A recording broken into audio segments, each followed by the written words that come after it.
asalaamaaleykum sama mbokk yi maa ngi leen di nuyu bu baax di leen ziyaare j'espère que yéen a ngi ci jàmm di leen ñaan ngeen partage vidéo bi ñu ñëw waxtaan ak yéen ci actualité bi xam ngeen li ko dominé mooy l'affaire Ousmane Sonko Adji Sarr la plaignante fictive Adji Sarr noonu laa ko tuddee quoi plaignante fictive mooy plaignante boo xamante ni amut quoi dañ ko créé kenn xamul fan la ne. waaw maa ngi ziare ñëpp Pape Arouna maa ngi lay nuyu Fofana Brahms Agareur Zo mon ami et frère Zo soldat africain yaa baax sama waa ji da nga baax quoi ndeysaan Pierre Silva Fitardo Delgado Hélène Diatta ziar naa la. voilà tey lu ñu bëggoon a waxtaanee mooy chaque jour nu ñuy gën di demee rek. ñuy gis ne affaire bi c'est une cabale politique c'est un complot mooy li nga xam ne mooy li dal Ousmane Sonko bi mu amee bees Sénégalais yëpp koo laaj mu ne la affaire bi c'est un complot politique li waral ñu ne c'est un complot politique Ibou Fall maa ngi lay ziar bu wér li waral Omar Ablaye Camara maa ngi leen di ziar yéen ñëpp Pisman Touba voilà li waral Sénégalais yëpp àndandoor ne c'est un complot politique mooy ne waa ji dafa yàgg déranger te ñu bëri ñu ngi doon def le tout pour jéem ut luñ ko taxal mooy ñi féetee ci wàllu pouvoir bi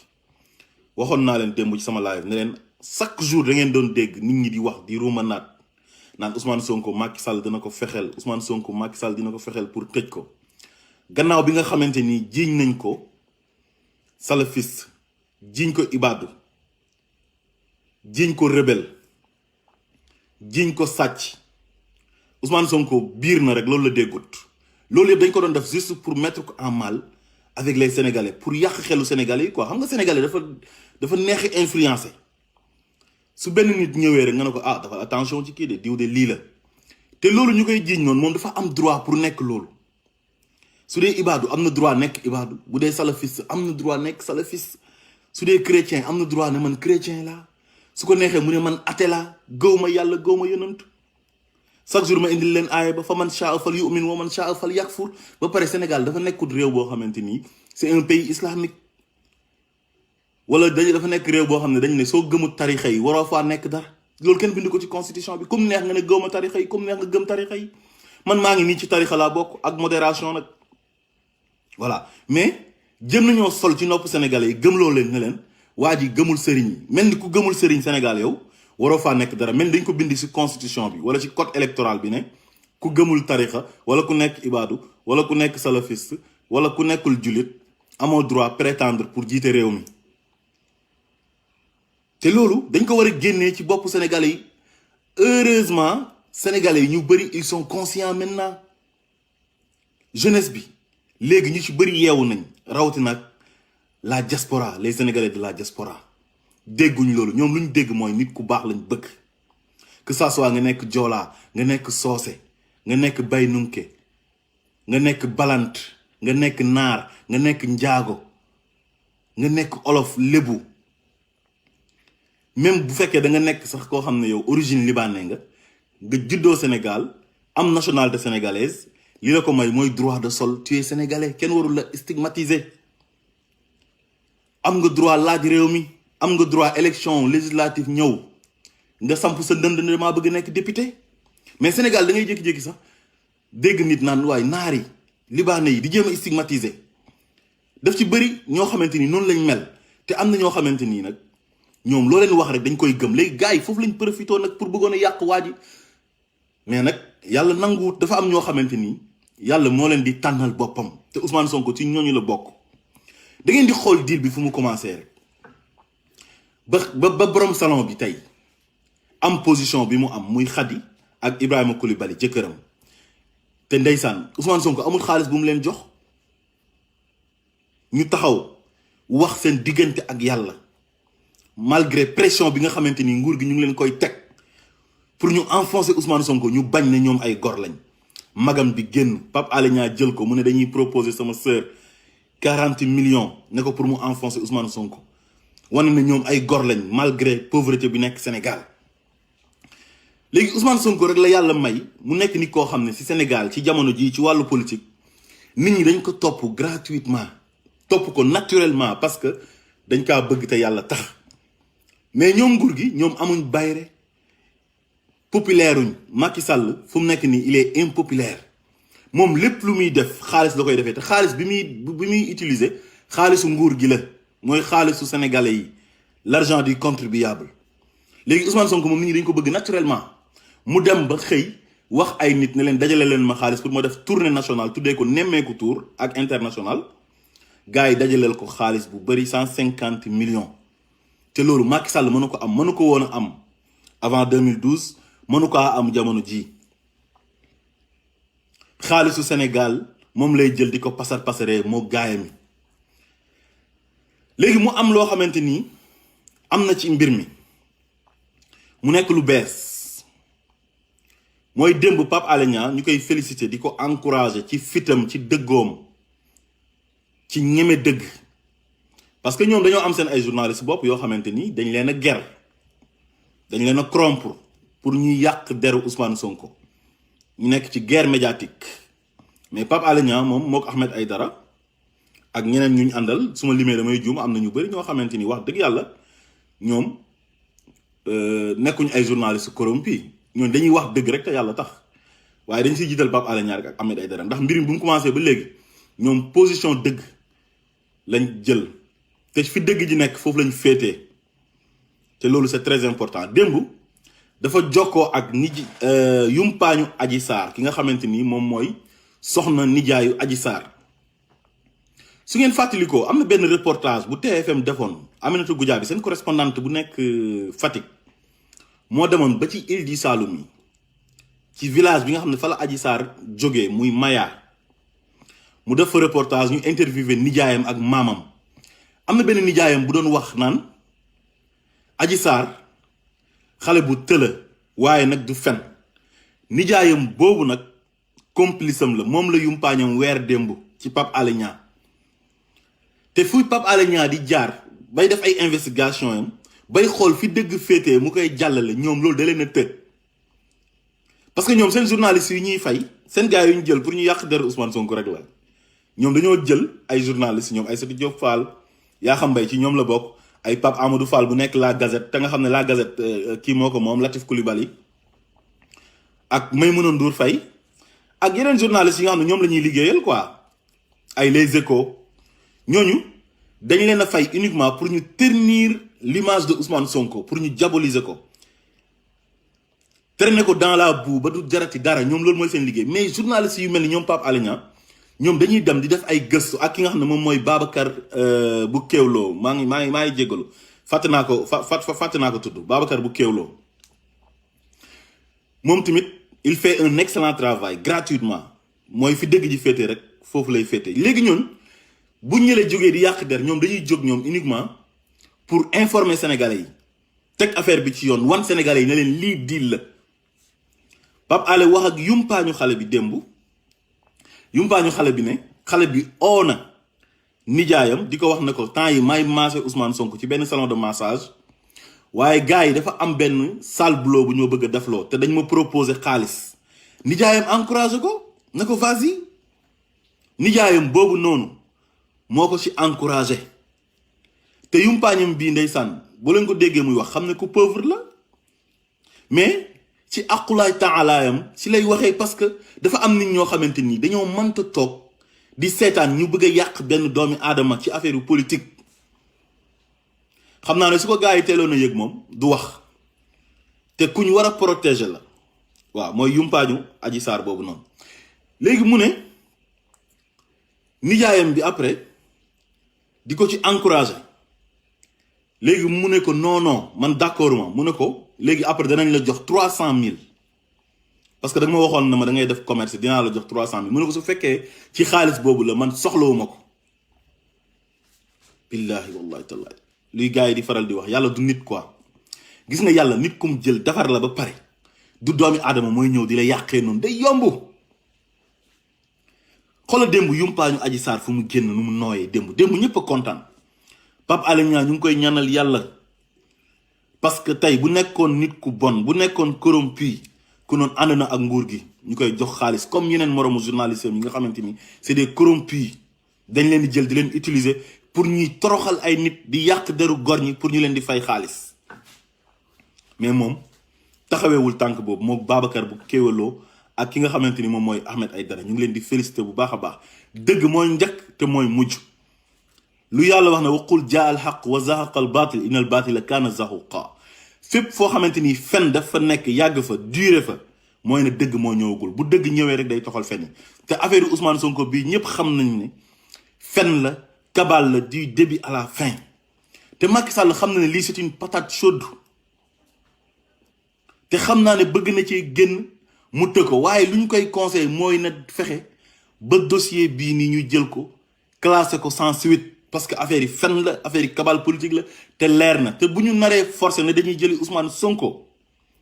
ñëpp a ngi leen di avertir gis ngeen fu mu nekk ni ñu ngi commencé taal ay kër xaw ma nag ñoom ñoo koy def pour taxal waa kër Sonko yi xaw ma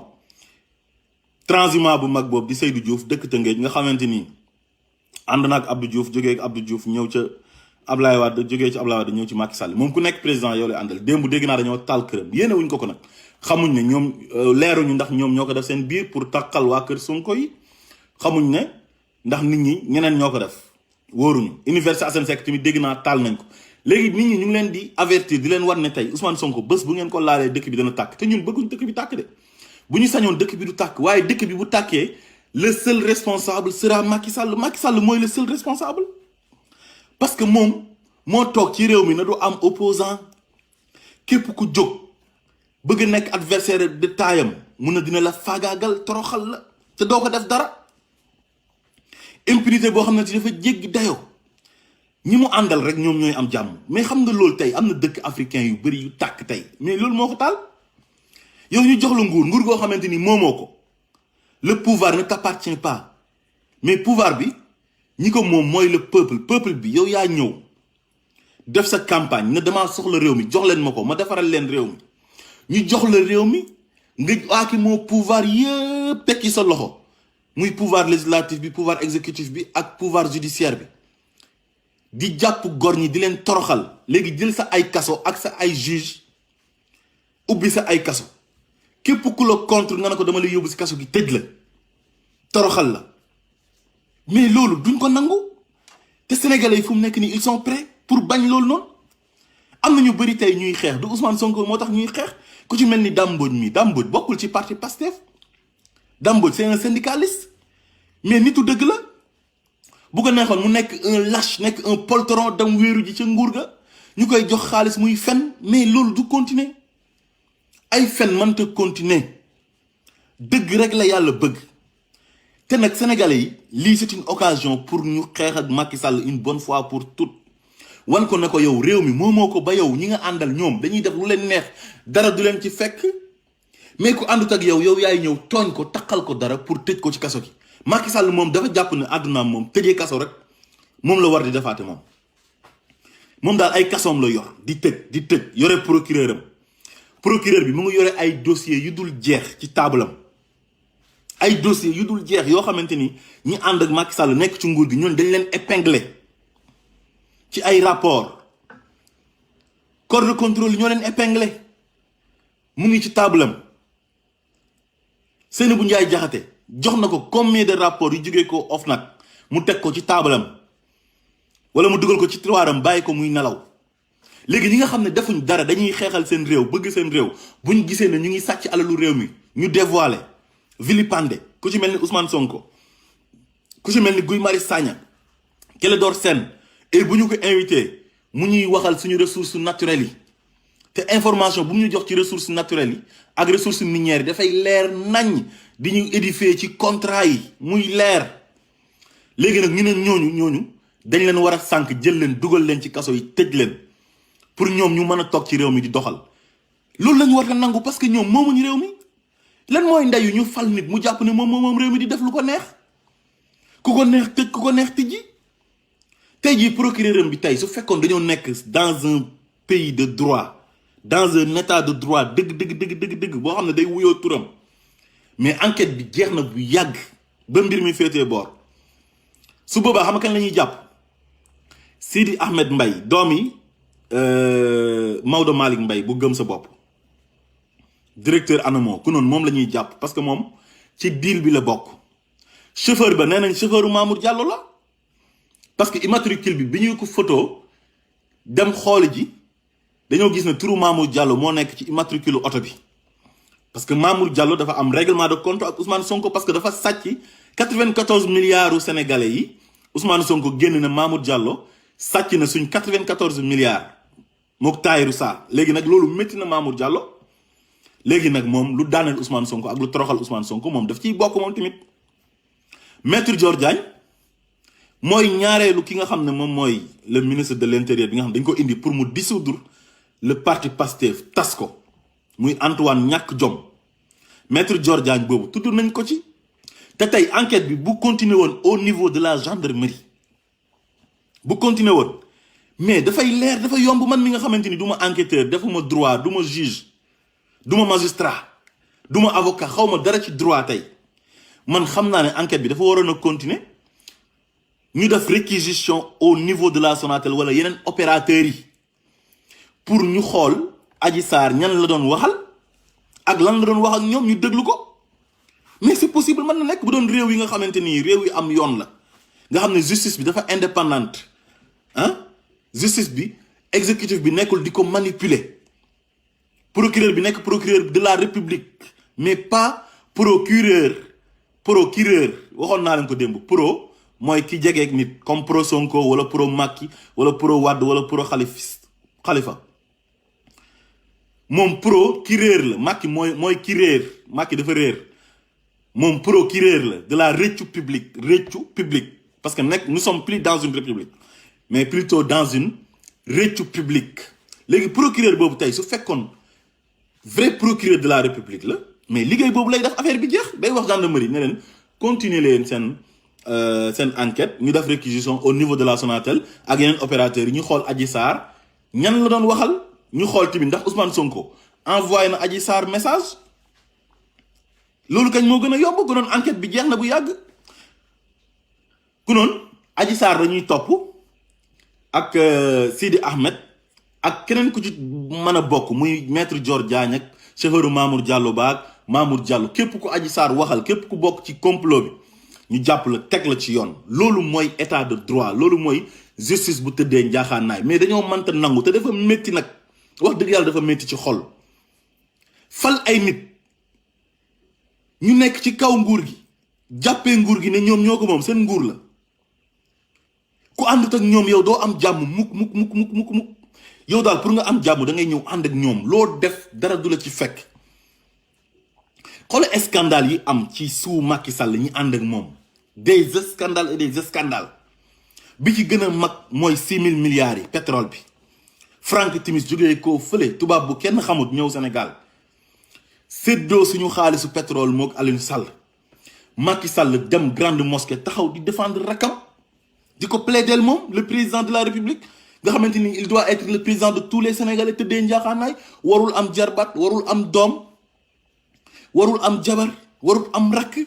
Sénégalais yépp la war a yemale tëddee njaaxaanaay parce que dañ ne ndey ji seex njaaxaanaay lay tëddee ak ñeneen ak ñeneen ñoo xamante ni def nañ fi ay scandale yu gën a mag a mag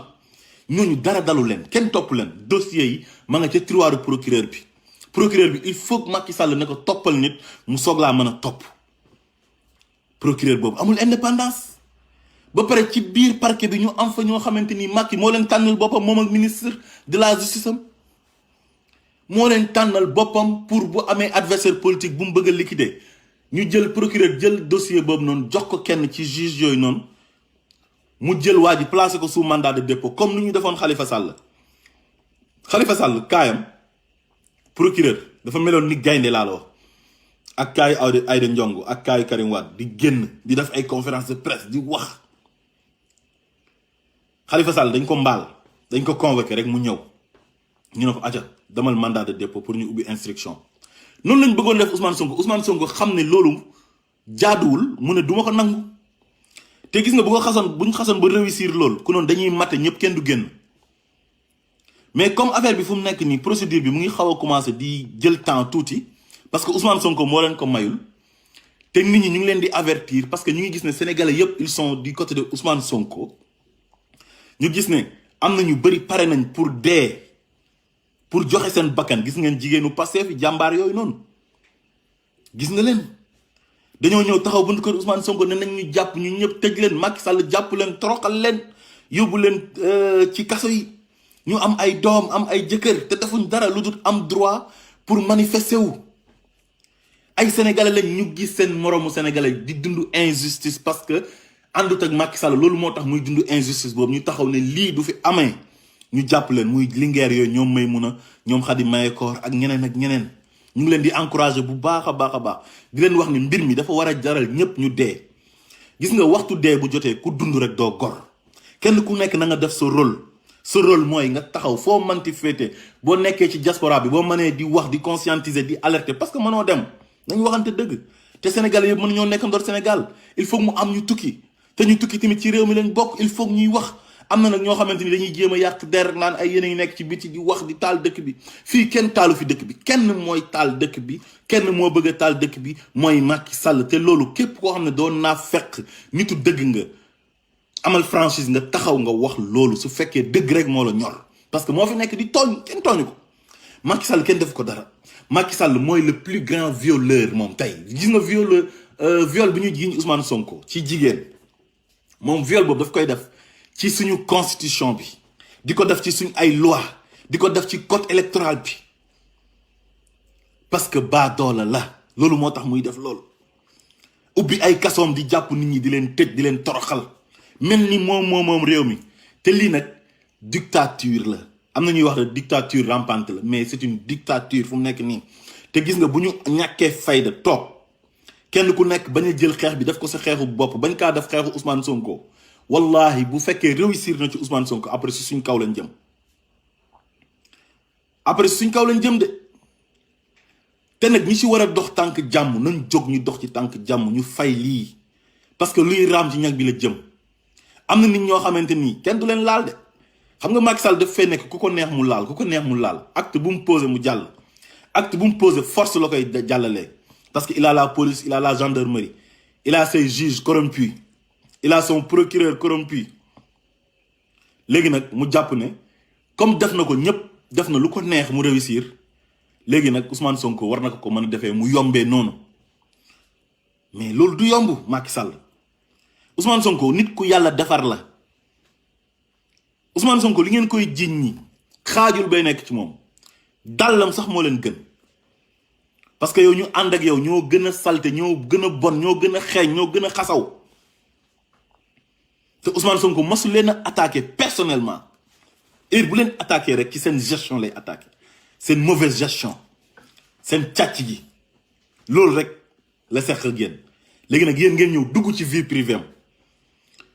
jël seen ay journalistes yóbbu ci télé yi ak rajo yi ñu commencé naan waru fa woon a dem lu tax mu fay dem benn ci Aïssatou Diop Fall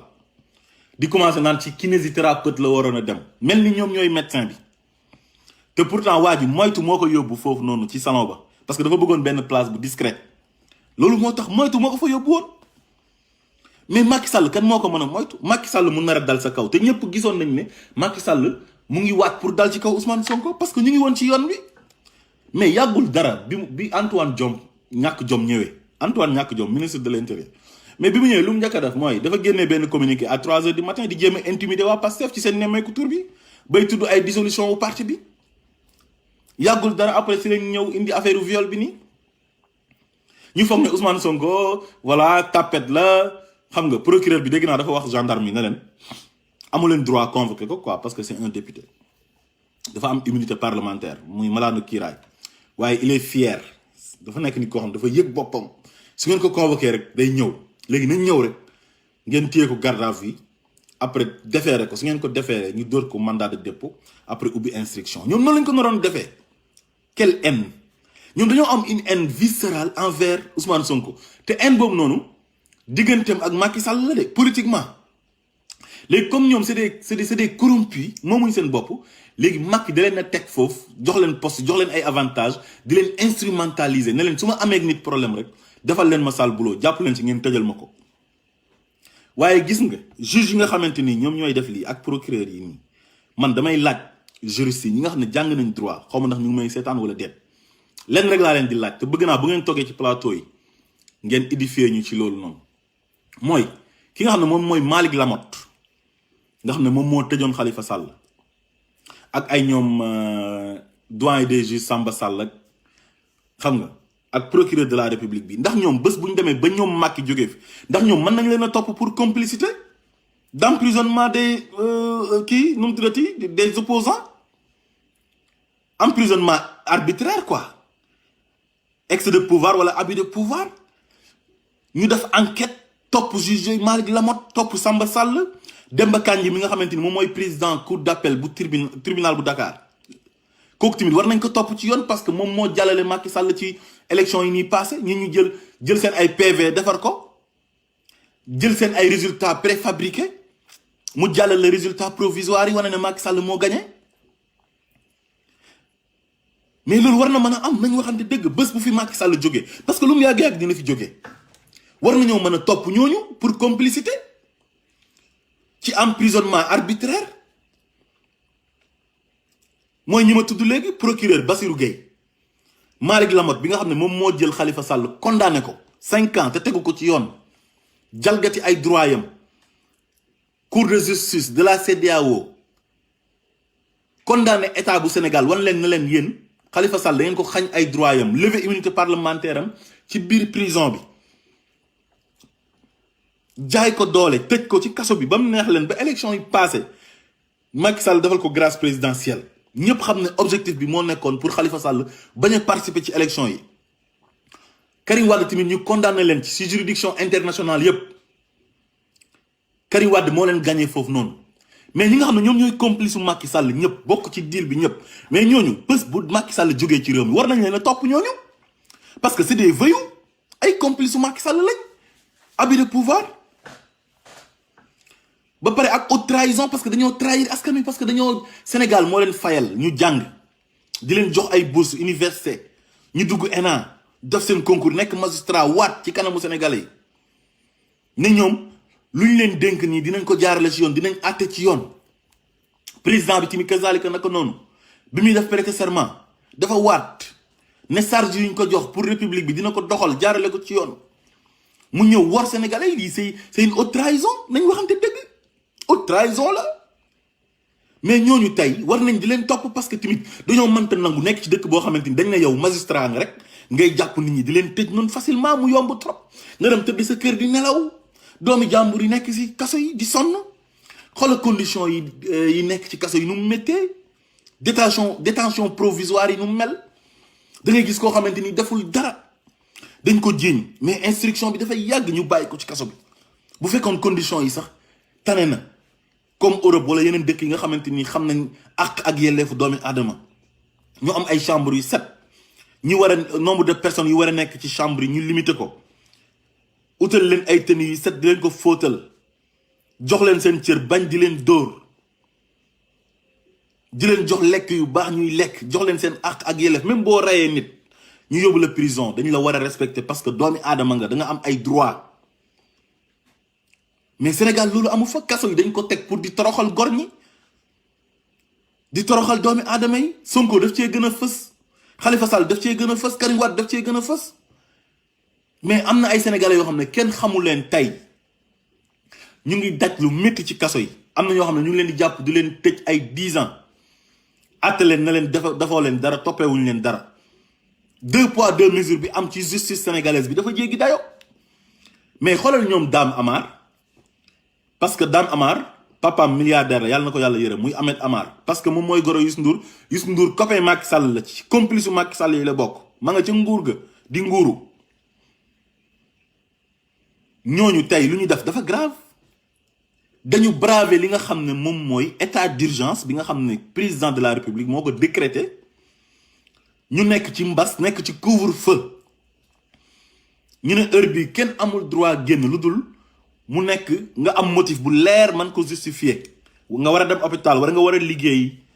wala nga am koo xam ne c'est une personne vulnérable nga war a dem assister ko wala dara wala nga war a jëli ay xale